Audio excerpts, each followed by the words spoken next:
Hey, salut tout le monde! C'est un plaisir pour moi de pouvoir vous dire bonjour. Mon nom est Philippe. C'est moi qui ce matin, fait le lancement de cette nouvelle vision et je suis tellement emballé, heureux et plein d'autres synonymes positifs de pouvoir le faire avec vous.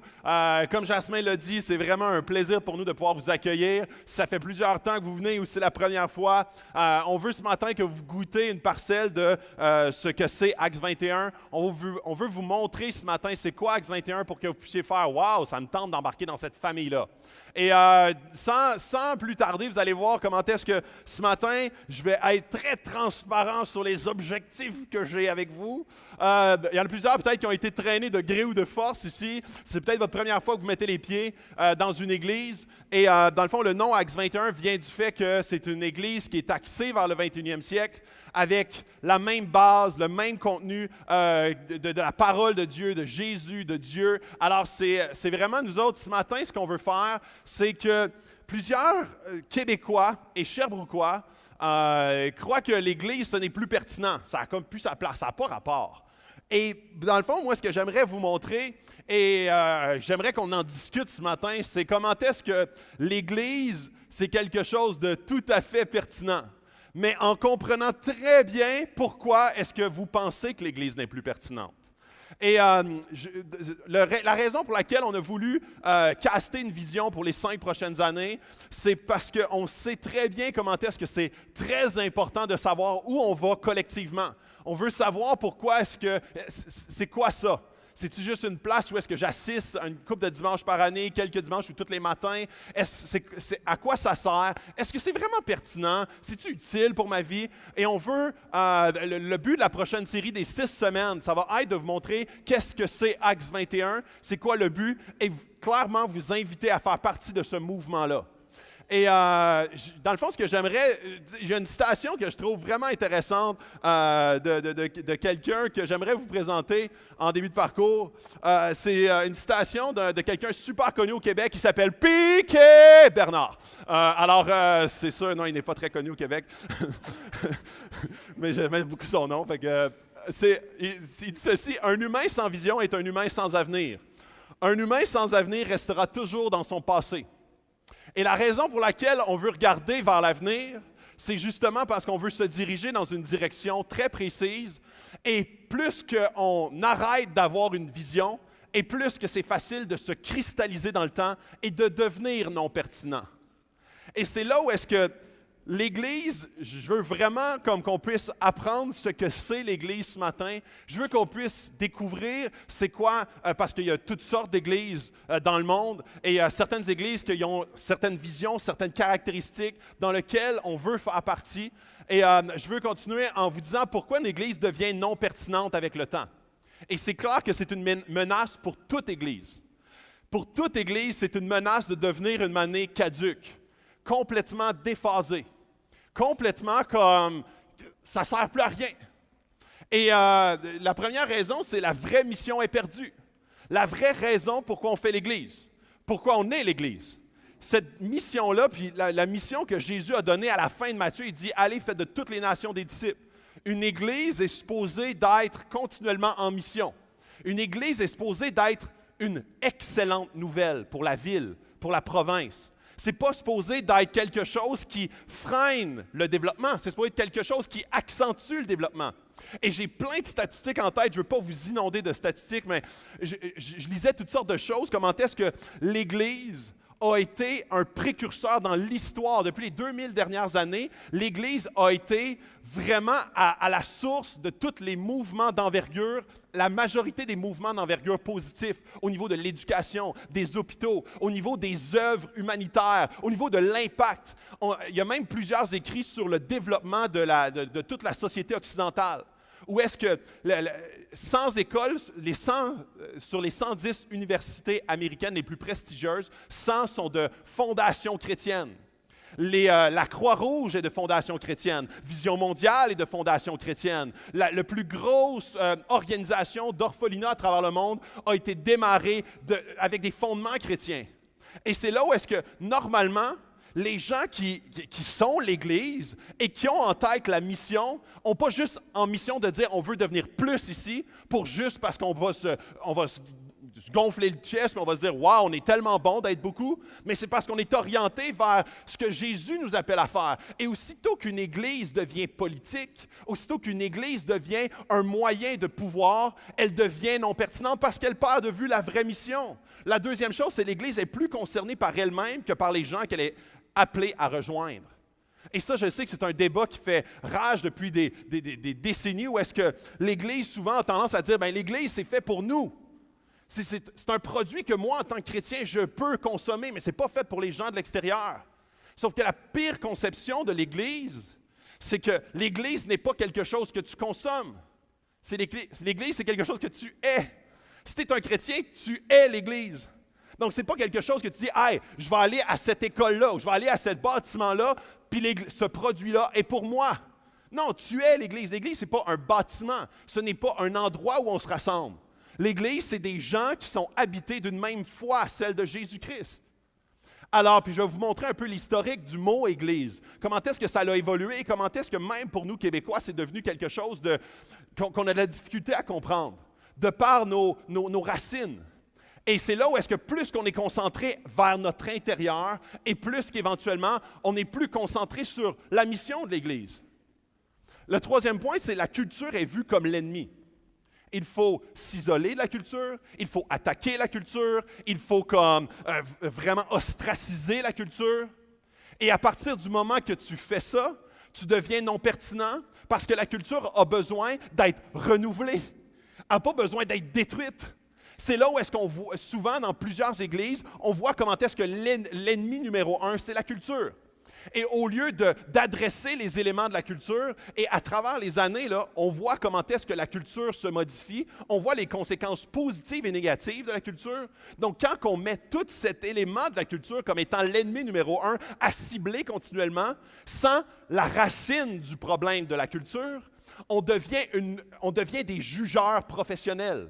On devient des gens qui pointent et très souvent, ça vient nous conforter en tant que gens et de bonnes personnes parce qu'on est capable de pointer des éléments qui nous dérangent de l'extérieur.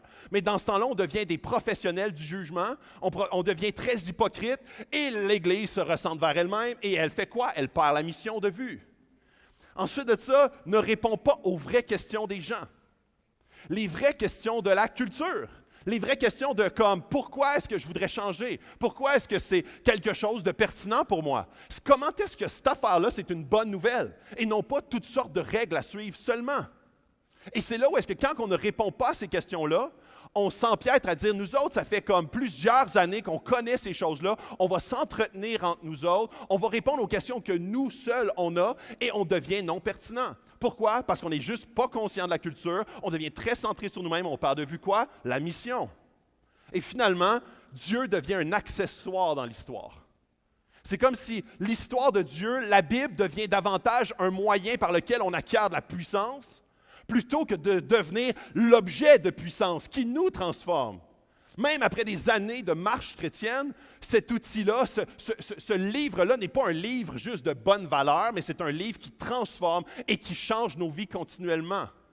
Dieu est le centre, il est l'objectif, il est le leader, il est le pasteur, il est le roi, il est le premier ministre de l'Église.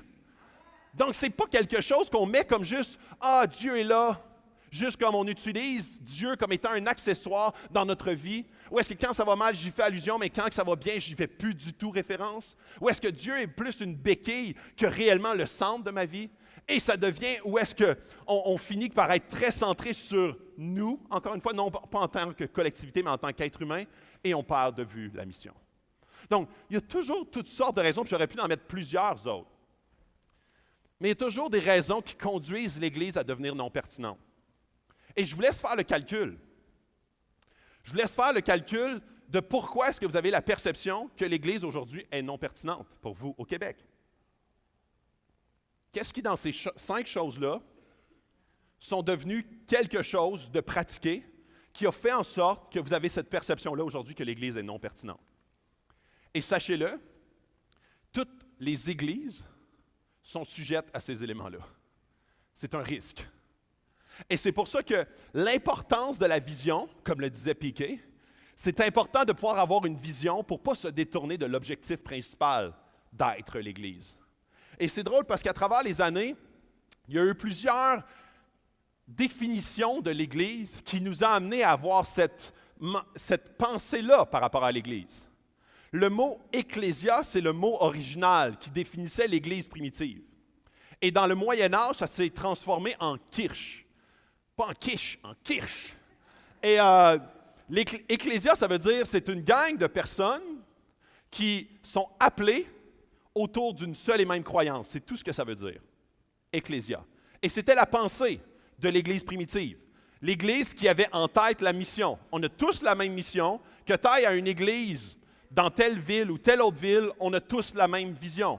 On est l'Église, on fait partie, c'est comme si on définit notre équipe par ce mot-là. On est tous des gens autour de la même foi, les mêmes valeurs et le même sauveur qui s'appelle Jésus. Éventuellement, dans le Moyen Âge, le mot « Église », puis c'est en Allemagne, ce mot-là, c'est un mot allemand « Kirche », qui veut dire « lieu sacré où on se rassemble pour célébrer quelque chose de spirituel ». Et à partir de là, c'est devenu comme un élément qui est venu détruire le fondement même de l'Église. Ou est-ce qu'avant, c'est un groupe de personnes qui sont différents dans leur personnalité, leur façon d'être, leur style de vie, leur richesse, pauvreté, leur ethnie, leur langage. C'est pas ça qui les définit. Ils sont un seul corps autour d'une même idée, d'un même roi qui s'appelle Jésus. Et c'est là où est-ce que ça prenait toutes sortes de tangentes différentes, toutes sortes de tours, où est-ce que le corps se rassemblait pas autour d'un lieu ou une façon de faire le lieu, mais le même Jésus, le même Sauveur. Et ça devenait extrêmement rassembleur. Quand il y a eu les croisades, c'est là où est-ce qu'on se rassemblait autour d'une idée. C'est ça l'Église. Comment est-ce que nous, on l'a fait? Et non pas vous. C'est ce lieu sacré-là, avec cette forme-là, avec ces gens-là, avec ces pratiques-là. Voici ce que c'est l'Église. Et c'est là où est-ce que c'est devenu très, très pernicieux, où est-ce que l'Église n'est plus centrée autour de Dieu et de Jésus, et centrée autour de la façon dont on atteint Dieu. Et c'est là où est-ce qu'on s'est mis entre les églises à se pointer du doigt, à dire « Ah, nous autres, on est l'Église, la vraie Église, le vrai lieu sacré où on pratique la vraie religion. » Et c'est là où est-ce que les guerres des croisades, puis souvent j'entends cet argument-là, la religion a eu tellement d'impact négatif au niveau des guerres, mais c'est toujours la même raison.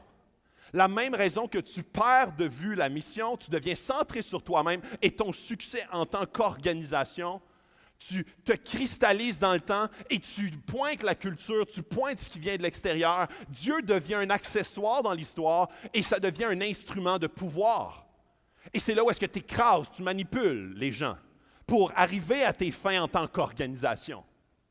Mais l'Église, c'est loin d'être une organisation. C'est un mouvement. Un mouvement qui ne cessera pas aujourd'hui et ne cessera pas même, supposons qu'Acts 21 ferme demain.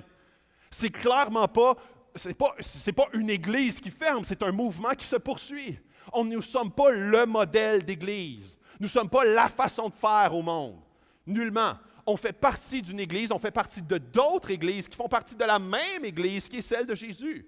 Et une année, Jésus, il dit, juste avant que j'arrive à cette citation-là, je trouvais cette citation-là vraiment fantastique de Jefferson Beck, qui est comme un gars qui est très populaire sur YouTube. Il fait comme des vidéos d'interpellation de la culture, justement, puis il dit « D'appeler les autres aveugles ne fait pas de toi nécessairement un voyant. L'Église ne devrait pas être un musée pour les bonnes personnes, mais un hôpital pour les gens brisés. La religion dit fait, Jésus dit c'est fait. La religion dit esclave, Jésus dit mon fils. La religion t'enchaîne tandis que Jésus te libère. La religion te rend aveugle tandis que Jésus te rend la vue. » Et c'est là où est-ce que lui, ce qu'il est en train d'expliquer, c'est je ne parle pas du kirsch ici. Ça se peut que ta perception de l'Église est davantage, bon, c'est à ce place-là, de cette manière-là qu'il faut faire l'Église. Et tout le restant, ben, c'est l'ennemi. Et c'est là où est-ce que très souvent, au Québec particulièrement, on a dit « Ah non, il faut se débarrasser de ça, ça nous freine. » Ça freine. Je me souviens quand on était dans les cours d'histoire de secondaire 4, on parlait de la grande noirceur avec Maurice Duplessis. Où est-ce que l'Église devenait, et la politique devenait main dans la main pour manipuler le peuple, pour amener le peuple dans une direction. Et c'est là où est-ce que, quand on fait référence à cette période-là, c'est pas glamour comme non, là, la grande noirceur. On s'entend que c'est pas comme, wow, des belles années florissantes. Et c'est là où est-ce que souvent on accole cette donnée-là à « voici ce que c'est l'Église ». Penses-tu que ça me tente d'aller à l'Église? Penses-tu que ça me tente de faire partie de l'Église? Penses-tu que c'est pertinent pour aujourd'hui au 21e siècle, l'Église? On part de la grande noirceur. On ne veut plus aller dans la grande noirceur, j'imagine. Donc, on va juste plus faire partie de l'Église. Et ça va régler notre problème. Sauf qu'aujourd'hui, ce que j'aimerais vous montrer et ce que j'aimerais pouvoir vous expliquer à travers la parole, c'est comment est-ce que l'Église n'est pas un mouvement humain. C'est un mouvement divin orchestré par Jésus. Et Jésus, dans Matthieu 5, il dit « Je construirai mon Église ». Alors, le pasteur ici, ce n'est pas moi, c'est Jésus. Le pasteur, ce n'est pas n'importe qui d'autre ici, c'est Jésus. On n'a pas un one-man show ici, c'est Jésus, notre pasteur, littéralement. C'est pour ça qu'on suit ses enseignements, c'est pour ça qu'on veut vraiment qu'il soit notre leader. Puis,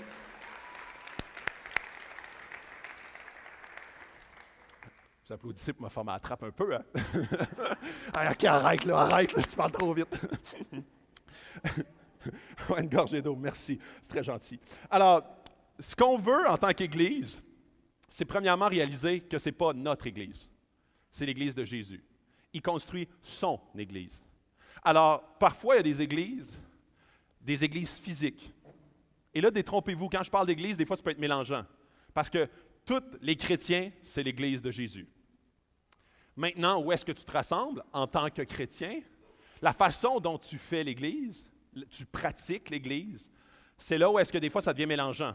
Mais c'est Jésus qui bâtit son Église. Ce n'est pas nous, ce n'est pas des stratégies, ce n'est pas comme voici la façon du 21e siècle de faire l'Église. Il y a plusieurs excellentes églises, puis je vais vous en parler tantôt, comment est-ce que l'unité est importante. Ce n'est pas comme la nouvelle trend d'église, c'est que l'élément central, c'est que Jésus est notre leader, on veut l'écouter, on veut lire ce qu'il nous a laissé, on veut écouter son esprit qui nous parle et on veut se diriger dans la direction que lui veut bâtir son Église. Ça se peut que dans quelques années, la vision qu'on va vous présenter va être une vision complètement différente, mais cette vision-là, on a jeûné, on a prié pour que Dieu nous éclaire sur la direction qu'il veut qu'on aille et on vous présente ça pour les 5 prochaines années, mais ça se peut que dans 5 ans, Dieu nous amène ailleurs. Pas basé sur nos préférences, on l'espère. Et si on a des choses qui deviennent dans les 5 points que je vous ai mentionnés, où est-ce qu'on est plus concentré sur notre intérieur que sur l'extérieur, on est plus centré sur Jésus, Dieu devient un accessoire à ce qu'on fait, on est comme l'ennemi numéro 1, c'est la culture. Si on devient comme ça, j'espère que notre Église va avoir moins d'influence. J'espère de tout cœur que l'Église, si on est centré sur ces choses-là, va perdre en influence et éventuellement fermer. Parce qu'on devient un moteur contraire. On travaille contre la mission. On devient des synonymes de mauvaises nouvelles pour la ville, pour nos voisins, pour notre employeur. Mais l'Église de Jésus, celle qui est centrée sur la mission, est toujours une bonne nouvelle. Une bonne nouvelle pour ton employeur, pour ton couple, pour toi, ta vie personnelle, pour ta famille, pour ton voisin, c'est toujours une bonne nouvelle.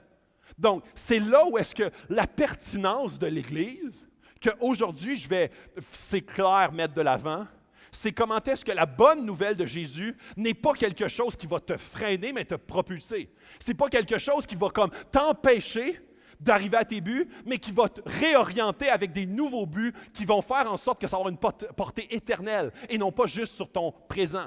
C'est là où est-ce que la bonne nouvelle de Jésus, c'est réellement une bonne nouvelle. Alors, ceci dit, le slogan de l'Église ici, et chacun des points que je vais aborder, il y en a certains que je vais davantage extrapoler, d'autres que je vais aller très rapidement. Ici, le slogan d'Église, c'est une Église axée sur le 21e siècle. Ce n'est pas une Église fondée sur le 21e siècle. C'est une Église axée vers le 21e siècle. Donc, notre fondement reste le même, c'est Jésus. Notre fondement profond, c'est les Écritures. On est en adoration, littéralement ici, avec Dieu. Alors, notre fondement, c'est la parole de Dieu. Et notre roi, c'est Jésus. J'utilise des termes peut-être un petit peu qu'on n'utilise pas trop aujourd'hui, là, mais notre roi, c'est Jésus. Ensuite de ça, clairement, on veut être orienté vers le 21e siècle. Ce que ça veut dire? Ça veut dire qu'on fait ça un peu différemment. Tout le contenant est différent. La façon dont on parle, la façon dont l'endroit où est-ce qu'on se réunit, un endroit séculier, la musique est axé vers le 21e siècle. Le graphique, tout le graphisme est orienté vers le 21e siècle. La musique, la façon de parler aux gens. On veut absolument être très conscient de la culture et ne pas juste faire « nous avons notre microculture entre nous et la culture extérieure, elle est mauvaise. Rentre dans notre microculture et là, nous autres, on va te convertir. » C'est pas ça. On veut présenter aux gens comment est-ce que la culture de Jésus et non pas notre culture, c'est elle qui adresse les différentes choses de la culture actuelle pour l'amener à un épanouissement de l'être humain et non pas une limitation constante, là. Supposons que je prends des générations au Québec avec des caractéristiques de la culture. Supposons que je prends les baby boomers. Les baby boomers, dans les années 60, 70, 80, c'était vraiment les gens qui étaient les majoritaires sur le marché de l'emploi. Les baby boomers sont considérés comme étant loyaux, ayant un niveau d'engagement très élevé. C'est pas rare que des baby boomers, peut-être qu'il y a des gens qui pourraient se sentir visés dans la salle, qui ont resté plusieurs années au même employeur. Et les éléments négatifs de cette culture-là étaient le workaholisme. La vie tournait autour du travail, mais travail comme valeur principale. Souvent, la famille était secondaire. Et très souvent, c'est en réaction à ça que les Y aujourd'hui, ou les millennials, ce qu'on appelle en anglais, ils sont comme, non, moi, ma valeur principale, parce que moi, j'ai vécu ça dans ma famille, aujourd'hui, ça va être les loisirs, ça va être la famille. Alors, on a un retour du balancier. Comment est-ce qu'on a juste changé de focus principal? Et là, on se dit, hey, en tant qu'Y, on est comme, c'est tellement mieux. C'est tellement mieux. Avant, on priorisait ça. Maintenant, on priorise ça. Et dans tous les employeurs, souvent, ils disent, les millennials ne sont pas faciles. Pourquoi? Parce qu'ils ne sont pas loyaux. Ils veulent comme toujours gravir les échelons extrêmement rapidement. L'engagement est très faible. La récurrence au travail, elle n'est pas forte. Et on voit comment est-ce qu'on met notre target, notre focus à un autre endroit, mais on se rend compte comment est-ce que la racine ou notre idole en tant que génération fait juste changer d'une place qui était comme pas l'idéal à une autre place qui n'est pas l'idéal. Et c'est là où est-ce que quand on adresse, si on est en train de pointer du doigt, tu ne devrais pas faire ça. On est en train de juste pointer du doigt le symptôme d'une maladie sans adresser le cœur de la maladie. On est en train de vouloir changer un symptôme par un autre. On est en train de vouloir régler un symptôme avec un médicament qui nous apporte juste d'autres effets secondaires. Et c'est là où est-ce qu'on fait fausse route. Parce que la parole nous adresse toujours les éléments du cœur humain. Comment est-ce que le cœur humain se comporte par la suite va changer avec les générations, avec les trends de société, avec nos blessures du passé familial qui font juste s'orienter à un retour de balancier. On n'a pas été aimé dans notre passé, on se lance vers la dépendance affective envers toutes sortes de gens, sans adresser la cause profonde de cela. Et c'est là où est-ce que la nouvelle de Jésus, la bonne nouvelle de Jésus, n'adresse pas seulement les symptômes, adresse la maladie de base qui t'empêche de t'épanouir en tant que personne, même si dans ta tête, tu penses que c'est moins pire que tes parents. Donc, notre Église ici veut être fondée sur Jésus, mais axé, orienté vers les vraies questions du 21e siècle, les vrais challenges du 21e siècle, les vraies tendances négatives du 21e siècle qui ne nous apportent pas vers le vrai bonheur. Et moi, ça me fascine de voir comment est-ce que au Québec, c'est vraiment, on a beaucoup de paradoxes. Dans le Code Québec, c'est un livre qui est sorti de Jean-Marc Léger, qui est comme, c'est une grosse firme, Léger Marketing, c'est une grosse firme de sondage. Et il faisait le paradoxe de la société québécoise. La société québécoise, c'est une des plus laïques en Amérique du Nord, mais en même temps, tout le monde se dit chrétien, non pratiquant. Il disait comment est-ce que les Québécois se perçoivent comme heureux dans les plus en Amérique du Nord, mais que le taux de suicide est le plus élevé au monde. Deuxième, il faisait ressortir comment est-ce qu'il y a des paradoxes, puis là, il y en a 7 comme ça, des paradoxes incroyables sur la société québécoise.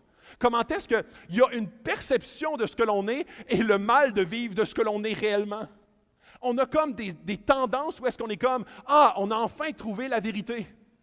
Mais en même temps, on vit un mal profond de recherche identitaire. On a comme de la difficulté avec les accommodements raisonnables parce qu'on a de la difficulté à se positionner en tant qu'identité.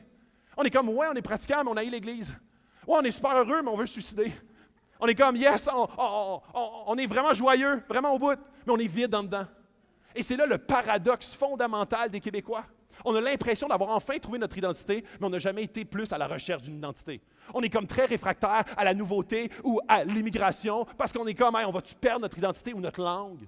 On est comme les Gaulois qui se méfient de la méchante culture extérieure. Et c'est là où est-ce qu'on a la même tendance que l'Église qu'on a rejetée, qu'on a pointé du doigt comme étant la source du problème de la grande noirceur, comme étant le problème pour qu'on ne se trouve pas comme identité de peuple.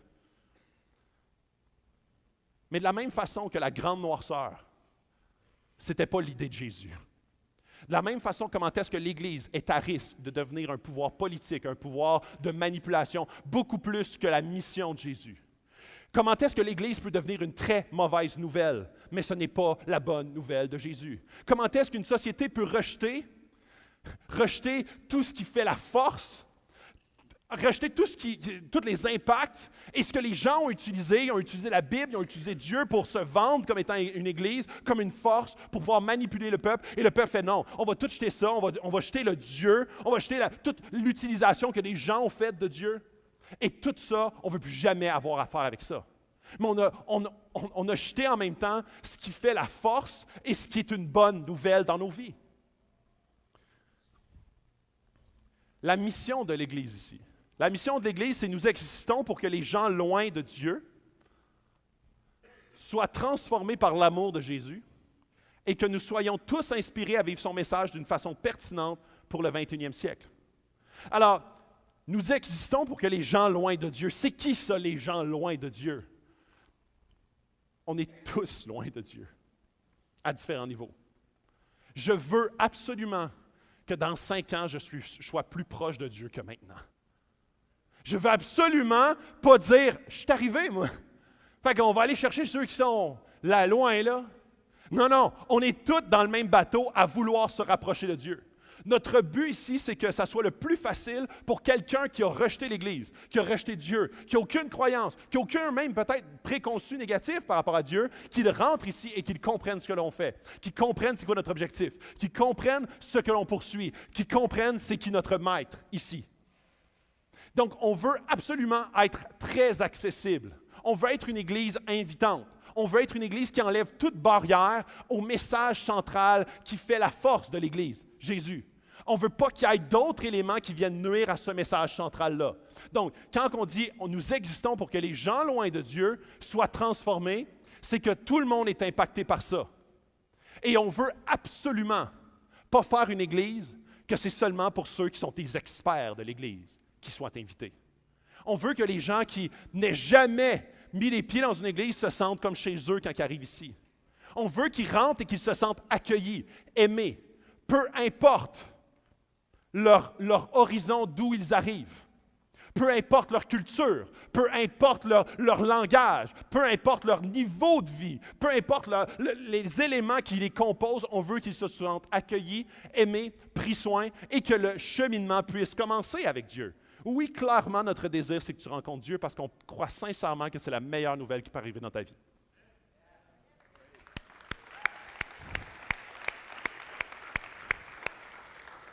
Donc, nous existons pour que les gens loin de Dieu soient transformés par l'amour de Jésus. Donc, ce n'est pas nous qui transforment, c'est l'amour de Jésus. Et quand tu le rencontres, ça, des fois, c'est difficile à comprendre pour quelqu'un qui met les pieds pour la première fois, c'est comme, c'est quoi l'amour de Jésus, là?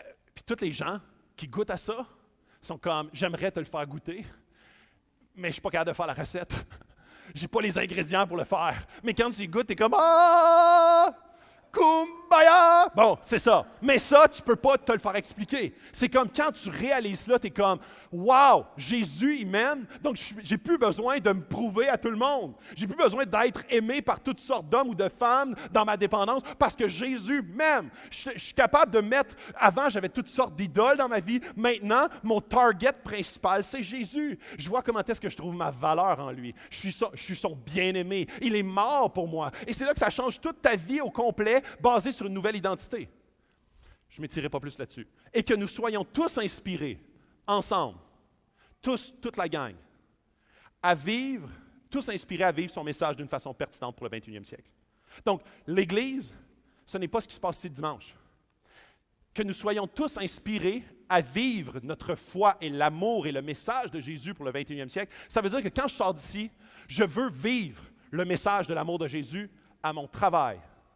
Je veux vivre l'amour de Jésus avec mon ami d'enfance. Je veux vivre le message de l'amour de Jésus d'une façon pertinente au 21e siècle avec ma famille, dans mon couple. Je veux que ça ait des impacts partout. Je ne suis pas à temps partiel faisant partie de l'Église, je suis à temps plein. Donc, la mission de l'Église, je ne parle pas de la mission d'Acts 21 en tant qu'organisation.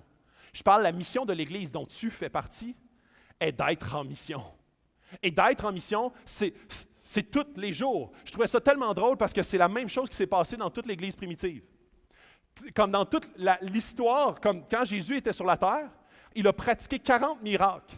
39 se sont faits en dehors de l'Église. Souvent, on est comme, je viens à l'Église, c'est là le spot. Là. Tu sais, c'est là que ça se passe. Non, comme 95% des choses se passent en dehors de l'Église. Tu es l'Église tout le temps. C'est pas comme juste quand tu viens, là, c'est comme, OK, là, il y a comme une vibe particulière, puis il va se passer des affaires là, spirituelles. Non! C'est comme quand tu vis des challenges, tu vis là l'Église. Il y a des gens qui prient pour toi parce que tu vis des souffrances, tu vis là l'Église. Tu parles à un de tes chums qui vit le deuil, puis tu parles de Jésus, comment est-ce que Jésus peut le relever dans sa consolation. Si tu es en train de vivre le message de l'amour de Jésus pertinent au 21e siècle. Yes.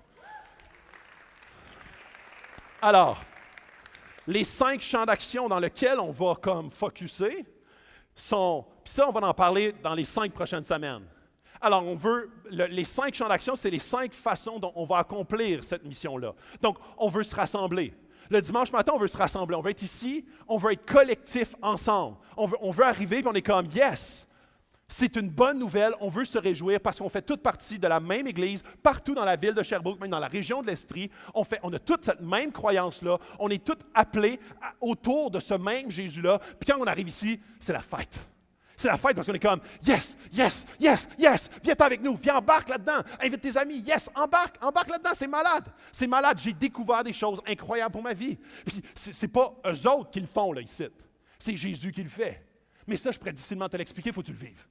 Alors oui, on va se rassembler, ça c'est le premier champ d'action. Le deuxième, c'est on va connecter. On veut connecter plus intimement qu'ici à 500 personnes. Ou est-ce que là, vous allez être d'accord avec moi, on ne connecte pas comme intimement un avec l'autre, mais on veut absolument connecter. On veut avoir des relations plus particulières et ça se fait dans les groupes connexion. On veut prendre soin les uns des autres. Ou est-ce qu'on veut prendre soin de votre cœur? Et quand je dis on veut, c'est pas comme les gens rémunérés de l'Église. C'est pas juste comme les leaders. On veut prendre soin les uns des autres. Comme quand on veut tous vivre le message de l'Évangile, de Jésus, c'est comme on est tous dans le même bateau, là. Alors moi, je veux prendre soin de la personne à côté de moi. Je veux prendre soin de l'autre qui est à côté de moi. Donc, vous devenez tous très pertinents parce que vous êtes l'Église. On veut également se multiplier, clairement, parce qu'on croit réellement que c'est une incroyable nouvelle pour la ville. Donc, notre but, ce n'est pas de dire « on va avoir plus d'adeptes pour être plus gros ». Non, c'est parce qu'on pense réellement que c'est la solution au Québec. On pense vraiment, là, ça on le pense. Fait que quand on le pense, là, puis qu'on a trouvé la cure du cancer, on est comme « nice, on ne le gardera pas dans notre sol, puis faire comme « c'est pour nous ». Non, on va faire comme « qui en veut ?» Surtout ceux qui ont le cancer, puis on le sait qu'on est tous cancéreux. Je ne parle pas au sens littéral, mais je parle, le Québec a besoin de ce remède-là. Tout le monde, j'ai besoin de ce remède-là, tu as besoin de ce remède-là. Puis c'est pour ça qu'on veut se multiplier. Parce qu'on croit réellement que c'est une méchante bonne nouvelle. Et on veut finalement transformer la société. J'ai déjà donné quelques exemples, comment est-ce que l'Église, quand elle était centrée sur sa mission, était une bonne nouvelle. Quand elle se détarget de sa mission, elle devient une mauvaise nouvelle. Parce que là, il y a des hommes, de l'hommerie qui prennent ça en charge. Ou est-ce que ça devient plus concernant nous que concernant les autres? Et je vais vous partager très vite nos 7 valeurs. Nos 7 valeurs de comment on va faire ça. Donc, dans les 5 prochaines semaines, on va adresser chacun des champs d'une façon particulière. Comment est-ce qu'on veut que ça prenne action ici? Notre valeur principale, c'est l'Évangile. L'Évangile, c'est la raison pour qu'on fait les choses. On ne veut jamais faire les choses sous le poids d'une culpabilité quelconque ou par devoir de morale. L'Évangile, c'est ça. c'est que plus qu'on se rend compte de l'amour que Jésus a eu envers nous, et plus qu'on est comme « je veux déverser de l'amour ». On ne veut pas faire l'inverse. On ne veut pas faire « je vais déverser de l'amour pour j'espère que lui va m'aimer ». Ça, c'est l'inverse de l'Évangile. L'Évangile, c'est de dire « c'est à la lumière de qui il est que je serai ». C'est à la lumière de ce qu'il a fait que je vais faire, et non pas l'inverse. Le moralisme et la religion pointent toujours l'inverse. Fais comme ça, tu vas être aimé. Fais comme ça, tu vas être digne. Fais ou ne fais pas, et tu auras des chances de. Ça, c'est l'inverse de l'Évangile. Ce que ça fait, c'est que ça te brise. Ça te brise parce que tu es toujours en train de lutter entre l'orgueil de réussir à faire et le désespoir d'échouer. Alors, tu es comme, moi, je suis assez digne d'être dans l'Église, je suis une bonne personne. Et quand tu échoues, tu es comme, non, je suis une loque humaine, je ne suis pas capable. Ça, c'est l'inverse de l'Évangile. L'Évangile dit, c'est pas à cause de tes forces que tu es capable, c'est à cause de ses forces. C'est à la lumière de qui il est que tu es capable de le faire. Alors ça, c'est notre valeur prioritaire. Celui, ça c'est dans 2 Corinthiens 5, 21, ça dit, celui qui n'a pas connu le péché, on parle de Jésus, il l'a fait devenir péché pour nous afin que nous devenions en lui justice de Dieu. On est complètement juste devant Dieu. Quand je vais devant Dieu pour prier, je ne me sens pas coupable, pas à cause que je suis une bonne personne, mais parce que Jésus est une bonne personne et il a pris ma place. Et c'est là où est-ce que tu n'arrives pas dans la honte, tu n'arrives pas dans t'arrives pas comme piteux. Tu arrives en toute confiance parce que tu sais que ton papa, il t'aime, parce que Jésus a pris sur lui ta faute. Notre deuxième valeur, c'est la valeur de la valeur. Ça veut dire que ça, c'est la dignité humaine. Chaque être humain a de la valeur. Chaque être humain, il est aimé. Il est un bien-aimé de Dieu. Donc, quand quelqu'un rentre ici, peu importe son passé, il est un bien-aimé de Dieu. Il est un garçon et une fille de Dieu. On veut l'aimer comme Jésus l'aime, qui s'est donné pour tout le monde. Donc, ici, on rejette haut et fort le racisme. On rejette haut et fort le sexisme. On rejette haut et fort toute discrimination. Et ça, je le dis ouvertement, si vous voyez ça, ça vaut la peine de le pointer du doigt. Je parle du racisme, du sexisme ou de la discrimination. On veut être un peuple qui aime à la lumière de qui est Jésus. Jésus aimait, on veut aimer. Donc, respecter chacun, aimer les frères et sœurs, craignez Dieu, honorer les autorités. Tu aimeras ton prochain comme toi-même. C'est des valeurs qu'on entend depuis longtemps, mais c'est des valeurs qu'on veut accorder aux êtres humains. C'est une valeur, c'est une dignité humaine. On veut que les gens aient de la valeur. Le troisième, c'est le courage. C.S. Lewis, l'écrivain des Chroniques de Narnia, écrit ceci, il dit « Dans un monde aussi effrayant, nous avons besoin d'une Église courageuse. » Une Église courageuse, on a besoin de courage parce que c'est pas facile d'aller à contre-courant. Et quand je disais tantôt qu'on accorde une dignité à tout le monde, on est dur envers le péché, mais on aime le pécheur. Et tout le monde sont pécheurs. Donc, on veut être courageux de se tenir pour nos convictions. On veut être capable de dire non, on croit que c'est mal, et oui, on croit que c'est bien. Ça ne veut pas dire, parce qu'on accorde la valeur et la dignité à tout être humain, qu'on n'est juste plus de valeur et plus de conviction. Ça ne veut pas dire qu'on est gris sur toutes les questions. Ça ne veut pas dire qu'on n'a plus de colonne pour se tenir debout sur les questions qui nous tiennent à cœur. Ça ne veut pas dire qu'on n'a plus de courage pour adresser les choses qui ont besoin de courage. Donc, ça va prendre en tant qu'Église du courage. Courage pour aussi se regarder le nombril, pour dire qu'est-ce que Dieu veut nous adresser en tant qu'Église? Sur quel aspect on a besoin de repentance dans notre Église? Parce que vous savez, plus que les 5 éléments pourquoi une Église devient non pertinente, c'est souvent parce qu'ils n'ont plus le courage d'affronter ce que Dieu est en train de pointer dans leur Église. Ce que Dieu est en train de pointer comme leadership d'Église, où est-ce que ça devient plus à propos de nous et plus à propos de lui? Il faut avoir le courage de changer. Le courage de changer et de dire non, on ne sera pas la même Église dans 10 ans qu'aujourd'hui. Et ça, des fois, ça prend du courage parce que c'est beaucoup plus confortable de rester dans ce qu'on connaît bien. La 4e valeur, l'excellence. L'excellence, c'est qu'on veut vraiment se donner. Et encore une fois, il faut absolument revoir cette valeur-là à la lumière de qui est Jésus. Jésus a donné le meilleur de lui-même, jusqu'à donner sa vie. Donc, quand on donne à Dieu, les restes de ce qui nous reste, ce n'est pas d'être à la lumière de qui est Jésus. Dans Colossiens 3, 23, il dit « Tout ce que vous faites, faites-le de tout votre cœur. » Faites-le passionnément, avec engagement. Faites-le complètement, comme pour le Seigneur et non pour des hommes. En effet, le Seigneur que vous servez, c'est Christ. Ce n'est pas n'importe qui. Si tu avais quelque chose à offrir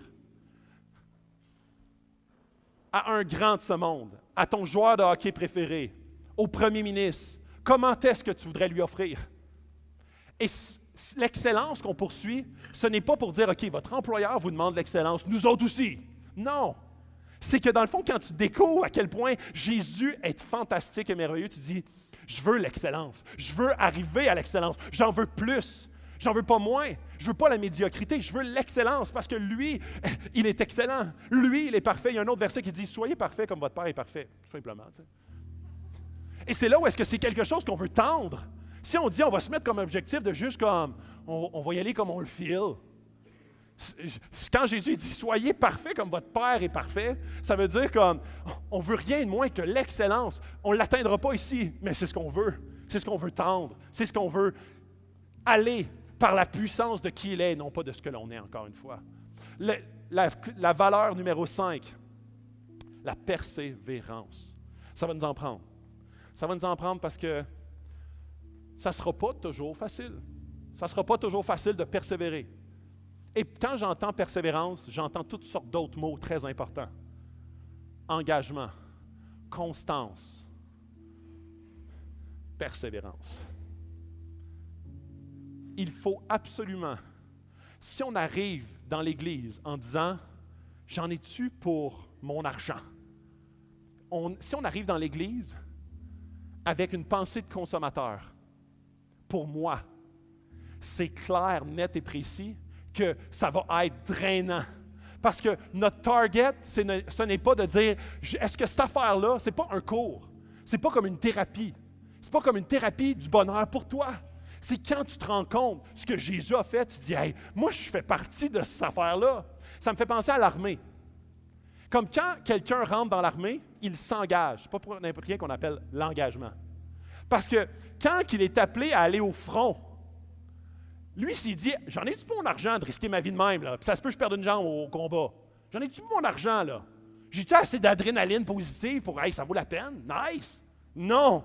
C'est impossible! Sinon, il n'y a aucune armée qui peut faire ce qu'ils sont appelés à faire. C'est pour ça que dans la Bible, on voit souvent cette image-là d'armée. Où est-ce que notre chef, c'est Jésus? Il ne nous appelle pas à attaquer. Il nous appelle à être en mission.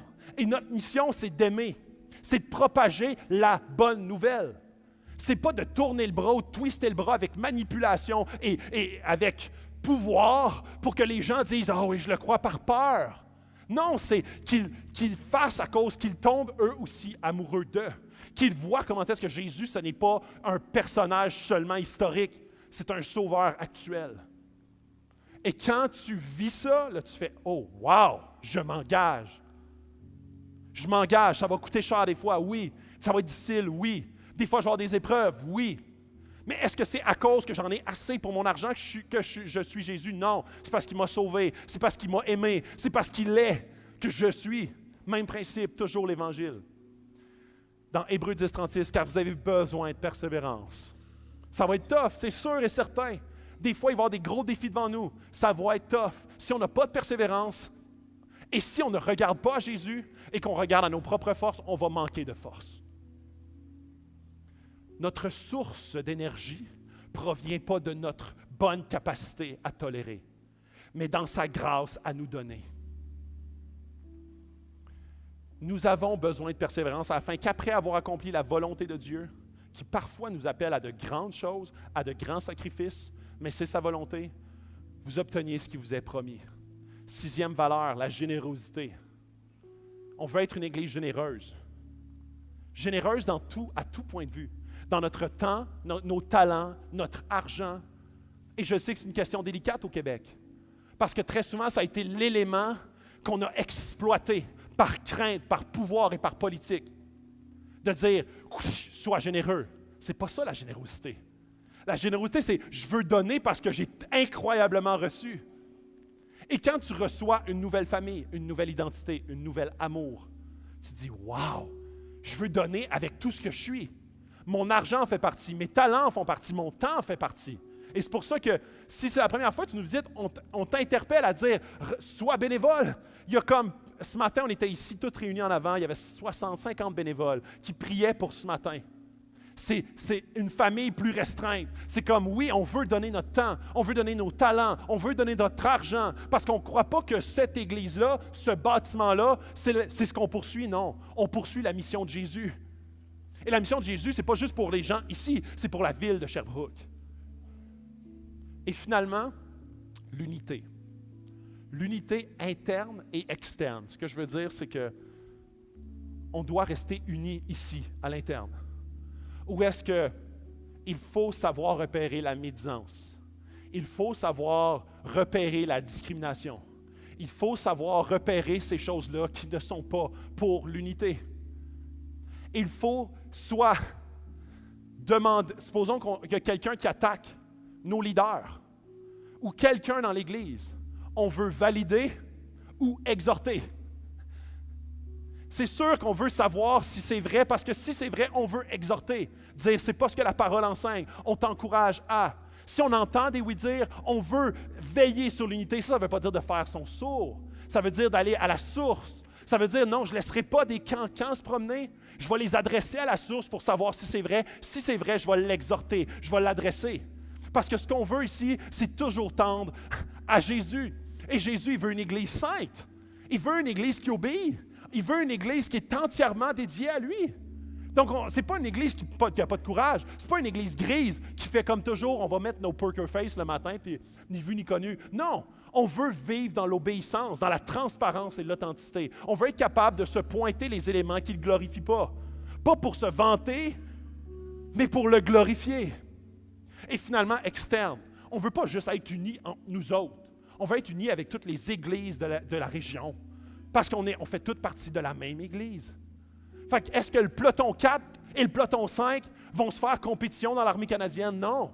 On se bat tous pour le même pays. C'est le même principe.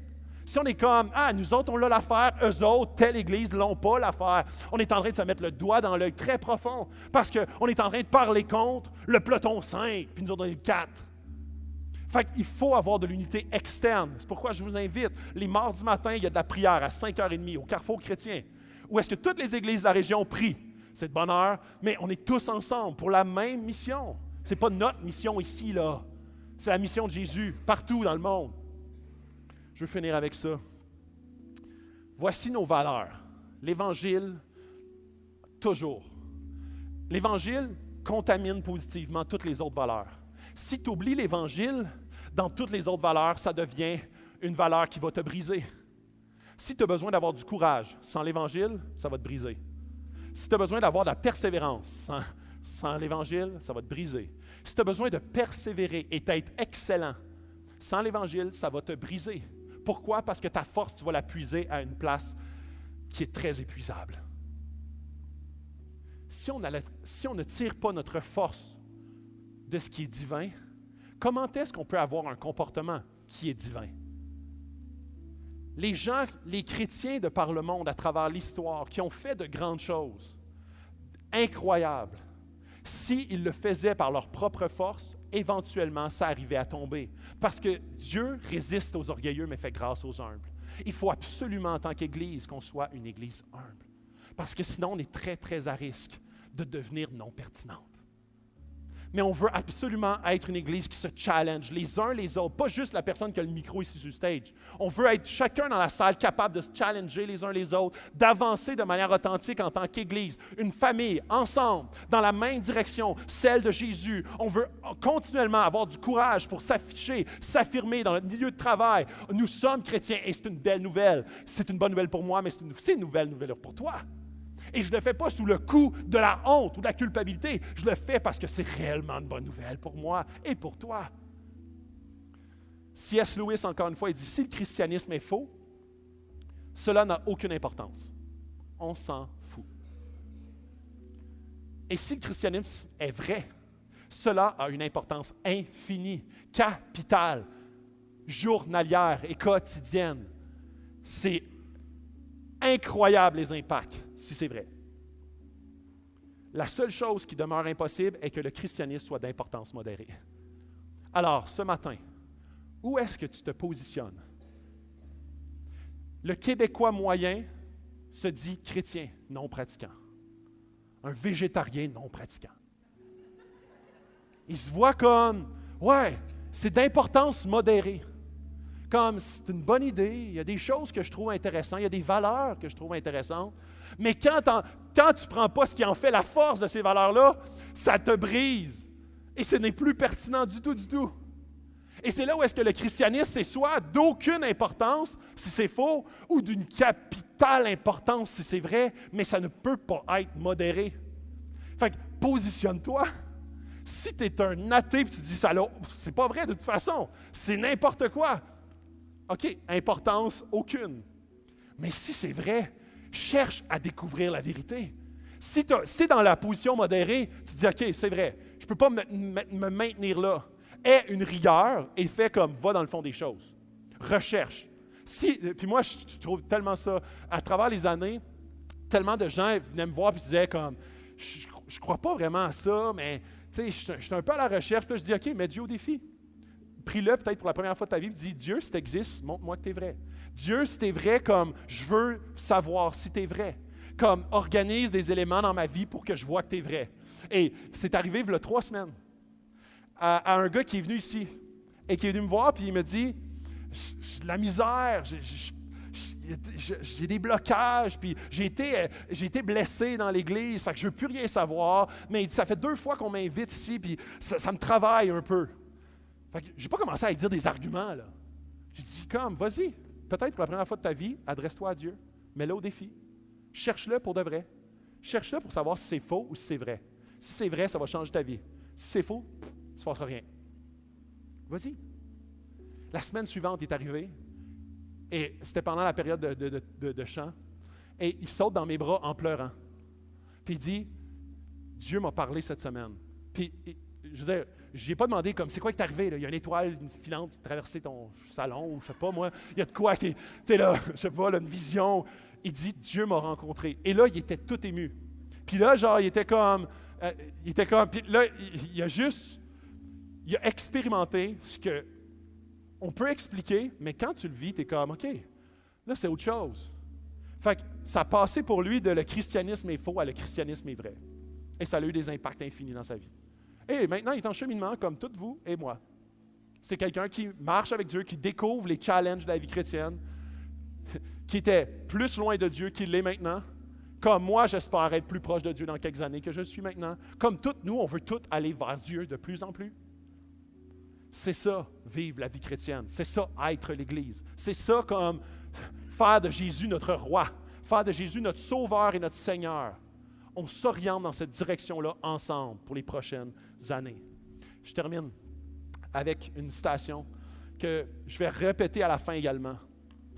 Notre plus grande crainte ne devrait pas être la crainte de l'échec, mais la crainte d'avoir du succès dans les choses qui ne sont pas importantes. Et c'est vraiment la parole que j'aimerais vous laisser, puis je vais vous la répéter tantôt à la fin complètement, que vous puissiez partir d'ici en réflexion, à dire comme, si ça fait longtemps que je suis un chrétien, est-ce que j'accorde à Dieu juste l'importance modérée? Est-ce que moi aussi je veux être en mission?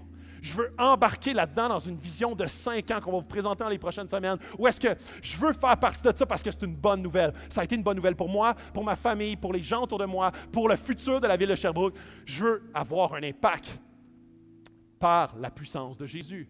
Jésus veut transformer chacun de vos cœurs. Jésus veut transformer mon cœur. Il veut nous amener de plus en plus proche de lui. Il veut transformer la ville de Sherbrooke, la politique. Il veut transformer l'économie, la santé, l'éducation. Il veut transformer tout. Il veut que tout soit vu à la lumière de la parole parce que c'est incroyable quand ça arrive. Et je vais vous donner d'autres données dans les prochaines semaines. Vous allez voir comment est-ce que c'est fou de voir quand que le peuple de Dieu se met ensemble derrière Jésus pour sa mission.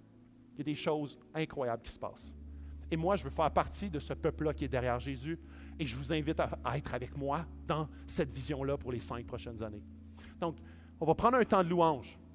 Un temps de louange où est-ce que c'est un temps où est-ce qu'on s'approche de Dieu pour dire, Dieu, fais le travail dans ma vie, fais le travail dans notre Église. On veut être édifié parce que ce qu'on a entendu, on veut que ça fasse un trajet dans nos vies pour qu'après ça, ça puisse avoir un impact dans notre existence de tous les jours. On veut que ça prenne racine pour pas juste être un message inspirant ou mobilisant. On veut que ça prenne racine pour avoir des impacts concrets dans nos vies. Concrètement, ce lundi matin, quand on arrive, on n'a plus l'ambiance tamisée, puis la petite musique qui joue. On veut que Jésus fasse son travail. On veut absolument comme être conscient de sa présence, puis de voir et d'expérimenter son amour. Qui ça change des vies, transforme des existences.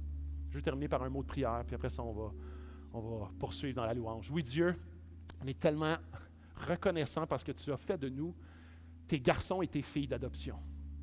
Tu nous as adoptés parce que Jésus a pris sur lui la punition du péché qui était sur nous. Il l'a pris sur lui pour que maintenant on s'approche de lui avec confiance. On est justifié, entièrement racheté. On sait que tu es une bonne nouvelle pour tout le monde ici, pour toute la ville de Sherbrooke. On te demande, Seigneur, que tu puisses absolument bouger dans cette ville. On te demande de bouger dans nos cœurs. On te demande de bouger dans cette église. On te demande de bouger dans toutes les églises de la ville de Sherbrooke pour qu'il y ait plus de prières, pour qu'il y ait plus de propagation de ton évangile qui transforme des vies. Pas pour amener les gens dans l'oppression, mais dans la délivrance. Pas dans l'esclavage, mais dans la liberté. Parce qu'ils découvrent enfin que leur fondement peut être à une source qui est inépuisable et non pas tellement finie, tellement comme limité de ce qu'on peut puiser dans cette vie sur terre. Dieu, on te demande que ce message puisse pénétrer nos cœurs pour que tu puisses prendre racine comme étant le fondement de notre vie, de notre existence et de notre Église. C'est dans ton nom qu'on prie ces choses.